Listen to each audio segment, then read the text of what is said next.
Hello दोस्तों, welcome back once again to our channel billion education. My name is Yash और आज हम पढ़ने वाले हैं साथियों open chain structure of glucose. मतलब बेसिकली आज हम ये जानने वाले हैं कि कैसे पता चला कि जो ग्लूकोज है वो एक चेन के फॉर्म में होता है। ठीक है, तो इसके लिए हमने बहुत सारे एक्सपेरिमेंटल एनालिसिस किए और उस एनालिसिस के बेसिस पे ये बताया कि ग्लूकोज का स्ट्रक्चर कैसा होता है। तो चलिए दोस्तों शुरू करते हैं। सबसे पहले हमने किया एलिमेंटल एनालिसिस। आप सबको पता होगा ऑर्गेनिक केमिस्ट्री में हम पढ़ते हैं कि हम टेस्ट करते हैं कार्बन के लिए, टेस्ट करते हैं हाइड्रोजन के लिए, टेस्ट करते हैं सल्फर के लिए, उनका एलिमेंटल टेस्ट करते हैं और उसके बेसिस पे हम पता कर लेते हैं कि इसके अंदर कौन कौन से एलिमेंट हैं। तो ऐसे ही ग्लूकोज का जो कंपाउंड हमें मिला, हमने उसका एलिमेंटल एनालिसिस किया। तो एलिमेंटल एनालिसिस के बाद हमें पता चला कि इसके अंदर कार्बन भी है, इसके अंदर ऑक्सीजन भी है और इसके अंदर हाइड्रोजन भी है। ओके, और फिर हमने पूरा कैलकुलेशन करने के बाद मॉलिक्यूलर वेट डिटर्मिनेशन भी किया और फिर साथ ही साथ इसका एम्पिरिकल फॉर्मूला भी डिटरमाइन कर लिया। ओके, तो इसका एम्पिरिकल फॉर्मूला था CH2O और फिर बाद में पता चला इसका मॉलिक्यूलर फॉर्मूला होता है C6H12O6। अब कैसे एम्पिरिकल फॉर्मूला डिटरमाइन होता है, कैसे मॉलिक्यूलर फॉर्मूला डिटरमाइन होता है, ये सब हम देखते हैं अपने 11th स्टैंडर्ड के ऑर्गेनिक केमिस्ट्री के बेसिक लेक्चर में। ओके, तो क्या होता है empirical formula? It is the simplest whole number ratio of all the atoms of the element in a compound. तो ये सिंपल होल नंबर रेशियो होता है। और मॉलिक्यूलर फॉर्मूला क्या होता है साथियों? मॉलिक्यूलर फॉर्मूला एक ऐसा फॉर्मूला होता है जो एग्जैक्ट नंबर ऑफ एटम बता देता है। ओए, मेरे कहने का मतलब क्या है कि मॉलिक्यूलर फॉर्मूला एक ऐसा फॉर्मूला है जो सारे एलिमेंट के कितने कितने एटम है वो सब कुछ बता देता है और एक फॉर्मूला भी होता है। Okay, molecular formula is equal to n into empirical formula. Okay, n जो होता है वो एक इंटीजर होता है या फिर पॉजिटिव होल नंबर, फ्रैक्शन नहीं होता। और ये कैसे आता है? n का वैल्यू आता है molecular formula weight upon empirical formula wait, इससे आ जाता है। खैर ये तो थोड़ा एक्स्ट्रा हो गया। अब दूसरा हमने क्या किया, एलिमेंटल एनालिसिस करने के बाद हमें ग्लूकोज का मॉलिक्यूलर फॉर्मूला पता चल गया। तो ग्लूकोज के इस कंपाउंड का हमने कर दिया reaction with red phosphorus in presence of HI। अब जिन्हें पता होगा कि red phosphorus with HI acts as a good reducing agent, और फॉस्फोरस के तीन एलोट्रोप होते हैं, व्हाइट जो बहुत पॉइजनस होता है, फिर बचा कौन सा? रेड और ब्लैक। ब्लैक तो एकदम केमिकली इनर्ट होता है, तो एक को पॉइजनस की वजह से नहीं लिया और एक को इनर्ट की वजह से नहीं लिया, तो लिया किसको? रेड फॉस्फोरस को लिया। आ गया समझ में? तो इसने क्या किया, इसने इस ग्लूकोज को C6H12O6 को हमने रेड फॉस्फोरस HI के साथ रिएक्शन किया, तो हमें पता चल गया कि इसमें जो 6 के 6 कार्बन हैं सब एक दूसरे से सिंगल चेन में जुड़े हुए हैं। ये देखो 1 2 3 4 5 6, मतलब ग्लूकोज में हर एक कार्बन एक दूसरे से सिंगल अटैच होता है। ओके, मतलब सारे सिंगल बॉन्ड से एक दूसरे से अटैच होते हैं। तो बेसिकली हमें मिल गया N-हेक्सेन और इससे पता चला कि कार्बन के स्केलेटन में सारे कार्बन एटम सिंगल बॉन्ड से अटैच हैं बिड़ू। चलिए आगे चीज देखते हैं। अब तीसरा हमने क्या किया, तो तीसरा हमने थोड़ा सा एंटिक किया। अब हमने ये जानना चाहा कि क्या इसके अंदर कोई कार्बोनिल ग्रुप है, तो हमने कर दिया टेस्ट फॉर कार्बोनिल ग्रुप। और उसके लिए क्या किया हमने? उसके लिए हमने ग्लूकोज को पर्टिकुलर 2 कंपाउंड के साथ रिएक्ट कराया। किसके साथ रिएक्ट कराया? 2 कंपाउंड के साथ। ओके, चलिए मैं ग्लूकोज का स्ट्रक्चर ही बना देता हूं। तो ये है CHO और यहां पे ये कुछ ऐसे। ओके, यहां पे है ये H, यहां पे है ये OH, यहां पे भी H, यहां पे OH और ये CH2OH। ये नेचुरली अकरिंग फॉर्म है ग्लूकोज का, जिसे हम डी ग्लूकोज भी कहते हैं। अब ये डी ग्लूकोज क्यों है, आप में से बहुत लोग जानते होंगे और जो नहीं जानते उन्हें भी कोई प्रॉब्लम नहीं होगी, क्योंकि मैं आपको बता दूंगा इसका रीजन अपनी आने वाली वीडियोस में। तो ये OH हो गया, ये H हो गया, ये H हो गया, ये OH हो गया। ठीक है, अब जरा देखिए इसका रिएक्शन मैंने किया हाइड्रोक्सिल अमीन के साथ NH2OH। तो NH2OH को क्या कहते हैं साथियों? NH2OH को कहते हैं हाइड्रोक्सिल अमीन। और दूसरा इसका रिएक्शन किसके साथ कराया? हाइड्रोजन साइनाइड के साथ। तो हाइड्रोक्सिल अमीन के साथ रिएक्शन करने के बाद जरा देखिए, ध्यान से देखिए, ये सब कुछ तो ऐसे ही था, लेकिन ये जो अल्डिहाइड ग्रुप है ये कन्वर्ट हो गया CH डबल बॉन्ड NOH और ये नीचे आ गया CH2OH। तो इसको बोलते हैं ग्लूकोक्साइन। क्या बोलते हैं इसको? इसको बोलते हैं ग्लूकोक्साइन। अब ये ग्लूकोक्साइन क्या है? अगर ऑक्साइन बन गया, आप याद रखना अल्डिहाइड कीटोन चैप्टर में आप पढ़ोगे, अगर किसी कंपाउंड का ऑक्साइन बन जा रहा है मतलब उसके अंदर कंफर्म है कार्बोनिल ग्रुप है। अब जरा देखिए, कार्बोनिल ग्रुप अल्डिहाइड भी हो सकता है, कार्बोनिल ग्रुप कीटोन भी हो सकता है मेरे दोस्त। समझा? ये तो जस्ट एक बोलते हैं ना नॉर्मल टेस्ट है कार्बोनिल कंपाउंड को पहचानने का। और जब HCN से रिएक्शन हुआ तो ये बीच वाला तो सब कुछ सेम था जैसे का तैसा, यहाँ पे CH2OH, बट ये जो CHO है ये कन्वर्ट हो गया किसमें? ये कन्वर्ट हो गया CH OH और CN। तो इसे कहते हैं हम ग्लूकोज साइनोहाइड्रीन। क्या कहते हैं?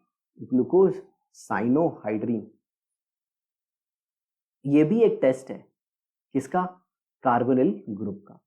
बोलो दोस्तों, समझ में आ गया? अभी आगे देखते हैं। हमने तो पहचान लिया कि इसके अंदर कार्बोनिल ग्रुप है, मतलब ये वाला CO वाला लिंकेज तो है, लेकिन अब कंफर्म करना है कि ये जो कार्बोनिल ग्रुप है क्या ये अल्डिहाइड का है कि या ये कीटोन का है। चलिए देखते हैं। तो अब चौथा टेस्ट करने जा रहे हैं। ओके, इसको बोलते हैं confirmatory test for aldehyde and ketone. Okay, तो हम क्या करेंगे इस कंफर्मेटरी टेस्ट में? तो कंफर्मेटरी टेस्ट में हमने सिंपली क्या किया? हमने सिंपली ग्लूकोज के इस पर्टिकुलर कंपाउंड को, जो कि कुछ इस तरह से है, ओके, और यहाँ पे CH2OH। हालांकि आपको पता चल गया होगा कि थर्ड पोजीशन पे OH लेफ्ट में और ये H राइट में, और यहाँ पे HOH, बाकी सब में H लेफ्ट में और OH राइट में। ये कंपलसरी है, याद रख लेना।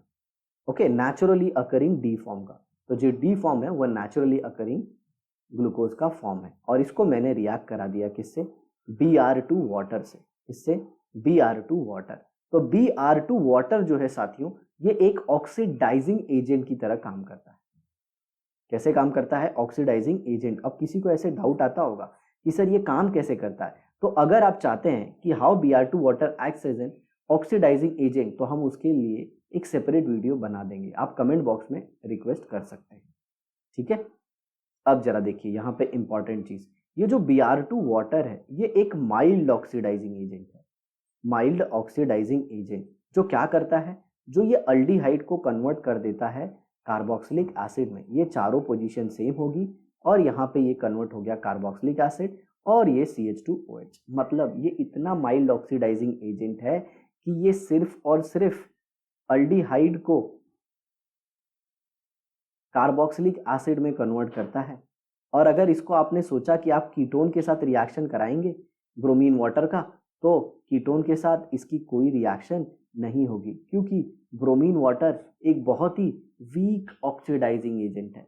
इसके पास इतनी ताकत नहीं है मेरे भाई, या फिर इसकी इतनी ऑक्सीडेशन पोटेंशियल नहीं है कि ये सामने वाले को, समझ में आ रहा है, सामने वाले को ऑक्सीडाइज कर पाए। इसका ऑक्सीडेशन पोटेंशियल कम है। सर ये आप तो इलेक्ट्रोकेमिस्ट्री की भाषा में बोल रहे हो। जी प्यारे बच्चों, जो भी है एकदम डिटेल में आपको सब कुछ बता रहे हैं। जो भी डाउट होगा वो भी क्लियर करेंगे। ओके, तो अब एक और इम्पॉर्टेंट चीज, ये जो ब्रोमीन वाटर है ना, ये रेडिश ब्राउन कलर का होता है मेरे भाई।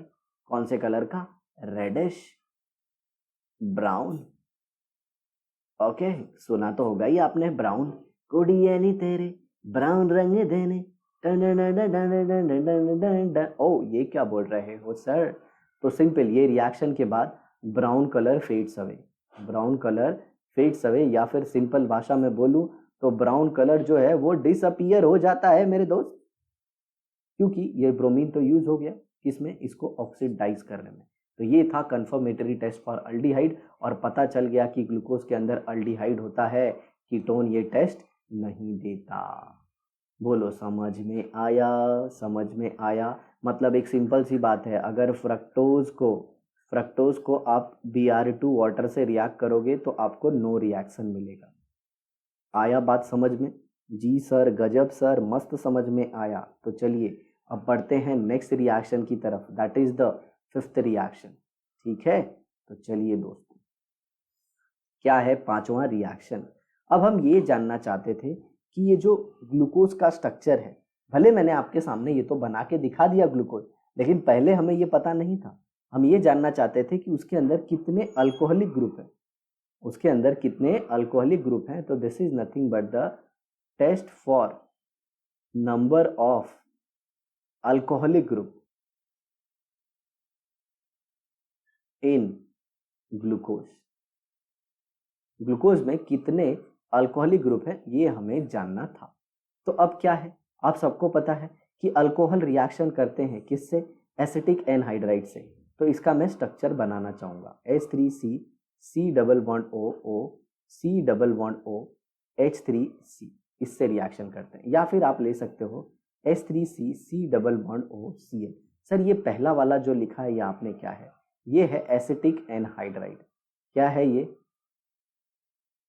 ये है एसिटिक एनहाइड्राइड। और ये क्या है? ये है एसिटाइल क्लोराइड। एसिटाइल क्लोराइड दोनों ही अल्कोहल के साथ रिएक्शन करते हैं और न्यूक्लियोफिलिक सब्स्टिट्यूशन रिएक्शन दिखाते हैं। क्या दिखाते हैं? Nucleophilic substitution reaction. ओके, और जो मैकेनिज्म होता है वो SNT होता है, SNTH होता है, मतलब nucleophilic substitution via tetrahedral intermediate, या फिर टेट्राहेड्रल जो होता है ना, वो ट्रांजिशन स्टेट बनती है। सर इंटरमीडिएट और ट्रांजिशन में बहुत ज़्यादा फर्क होता है, कंफर्म करो, ट्रांजिशन स्टेट होती है या इंटरमीडिएट? अरे मेरे भाई गलती से निकल गया, ट्रांजिशन स्टेट होती है, टेट्राहेड्रल ट्रांजिशन स्टेट बनेगी। ओके, तो इधर देखो ये CHO है और इसमें ये चार ग्रुप होंगे मेरे दोस्त, और एक यहाँ पे भी CH2OH ग्रुप होगा। तो चलो फटफट बना देते हैं, HOH OH H H OH H OH, आया समझ में? और इधर भी फटफट बना देते हैं। चलो देखो देखो, तो यहाँ पे भी क्या आ जाएगा? CHO, और यहाँ पे क्या आ जाएगा? CH2, और ये क्या हो जाएगा? ये हो जाएगा OC डबल बॉन्ड O, थोड़ा सा राइट में लेना पड़ेगा, और यहाँ पे आ जाएगा CH3। सब जगह वही हाल हो जाएगा, जिधर जिधर H है, जिधर जिधर OH है। तो इधर भी क्या आ जाएगा? OC double bond O CH3, यहाँ पे भी यही चीज़, और यहाँ पे लेफ्ट में आ जाएगा ये, और यहाँ पे भी OC double bond O CH3 आ जाएगा। तो ये क्या हो जाएगा? ग्लूकोज पेंटा एसीटेट बन जाएगा। ये क्या बन जाएगा? ग्लूकोज पेंटा एसीटेट। समझ में आ रहा है? हाँ या ना? तो इससे क्या पता चला? सर ग्लूकोज पेंटा एसीटेट क्या? यही है मेरे दोस्त, ग्लूकोज पेंटा, या फिर ग्लूकोपेंटा एसीटेट भी आप कह सकते हैं। आ समझ में? हाँ या ना? अब देखिए, इससे पता चला कि ग्लूकोज में टोटल 5 अल्कोहलिक ग्रुप हैं। How many alcoholic group? 5 alcoholic group. Total group कितने हैं? 5। अब इसमें अगर आप ध्यान से देखें तो ये सारे तो सेकेंडरी हैं जिनको मैं मार्क कर रहा हूँ। ये देखिए, जो सेकेंड पे है, थर्ड पे है, फोर्थ पे है, फिफ्थ पे है, ये सारे 2 डिग्री हैं। तो 2 डिग्री वाले कितने हैं? 4, और 1 डिग्री वाला कितना है? 1। तो ये कैसे पता चला? तो अब हम टेस्ट करने वाले हैं मेरे दोस्त 1 डिग्री अल्कोहल के लिए।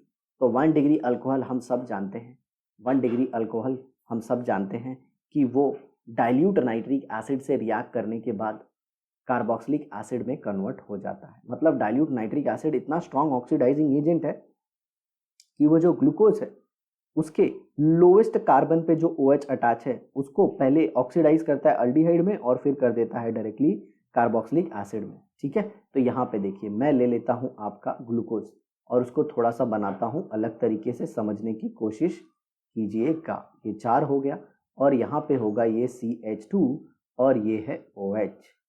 ओके, अब इसको आप किससे रिएक्ट करोगे? इसको आप रिएक्ट करोगे दिल नहीं, डाइल्यूट HNO3 से। डाइल्यूट या फिर एक्वस बोल दे तो कोई गलती नहीं होगी। और एक कंपाउंड भी मैं ले लेता हूँ। ओके, ये क्या हो गया गड़बड़, ये देखिए यहाँ पे ये हो गया COOH और नीचे लिखना चाहूँगा मैं, यहाँ पे हो जाएगा CH2OH और यहाँ पे भी नो डाउट HOH और ये 4। तो ये जो कंपाउंड है इसका नाम तो है ग्लूकोज, आ समझ में, और इसका नाम है ग्लूकोनिक एसिड। इसका नाम क्या है, इसका नाम है ग्लूकोनिक एसिड। ओके, अब आपने दोनों को सेम डाइल्यूट HNO3 से रिएक्ट कर दिया। तो अब जरा देखिए, ग्लूकोज का ये भी कार्बोक्सिलिक एसिड में कन्वर्ट हो जाएगा, ये भी कार्बोक्सिलिक एसिड में कन्वर्ट हो जाएगा। ये बार बार बनाने की जरूरत नहीं है, फिर भी पता नहीं क्यों मेरे हाथ में पेन चलती ही रहती है। हाँ ओए, जितना लिखना है ना उतना ही लिख, ज्यादा मत लिख, समझा, बोल रहा हूं ना मैं। प्यारी बच्चों माफ कर दो, माफ कर दो। तो ये हो जाएगा 4। तो देखो कैसे ये प्राइमरी अल्कोहलिक ग्रुप किस में कन्वर्ट हो गया, कार्बोक्सिलिक एसिड में। समझ में आया? नो डाउट डाइल्यूट HNO3 इतना स्ट्रांग तो होता ही है कि वो अल्डिहाइड को भी कार्बोक्सिलिक एसिड में कन्वर्ट कर देता है। तो सर ये बीच में बना ये क्या है, तो इसे कहते हैं सैक्रिक एसिड। क्या कहते हैं, सैक्रिक एसिड। सर ये क्या शक्कर होता है, ओए नहीं, इसका नाम सैक्रिक एसिड है। समझ में आया, सैक्रिक एसिड, क्लियर। तो जो डाइल्यूट HNO3 है उसने क्या किया, उसने पहले तो चलो रेड पेन से दिखाते हैं, एक प्राइमरी अल्कोहल को कार्बोक्सिलिक एसिड में कन्वर्ट किया और दूसरा अल्डिहाइड को कार्बोक्सिलिक एसिड में कन्वर्ट किया। ये देखो यहाँ पे भी इसे कन्वर्ट किया और ये तो पहले से ही था। आ गया समझ में। और एक इंपॉर्टेंट चीज यहाँ पे अंदर की बात बता रहा हूँ, dilute HNO3 does not oxidise secondary alcohol. Secondary alcohol को ऑक्सीडाइज नहीं किया और करता भी नहीं है। समझ में आया?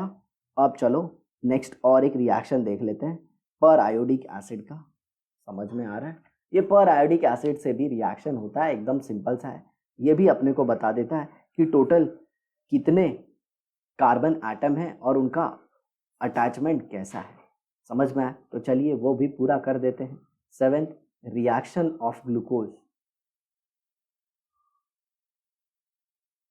विथ पर आयोडिक एसिड। पर आयोडिक एसिड का जो फॉर्मूला होता है साथियों वो होता है HiO4। आया समझ में, HiO4। तो अब ये देखिए, ये CHO है और ये आपका ग्लूकोज HOH, यहाँ पे 4 और नीचे क्या है CH2OH और यहाँ पे यूज हो गया क्या, पर आयोडिक एसिड HiO4। तो यहाँ पे आपको क्या मिल गया, यहाँ पे आपको मिल गया 5 यूनिट किसका, एसिटिक एसिड का, ओ सॉरी माफी चाहूंगा, फॉर्मिक एसिड का HCOOH और प्लस आपको मिल गया एक अल्डिहाइडिक यूनिट।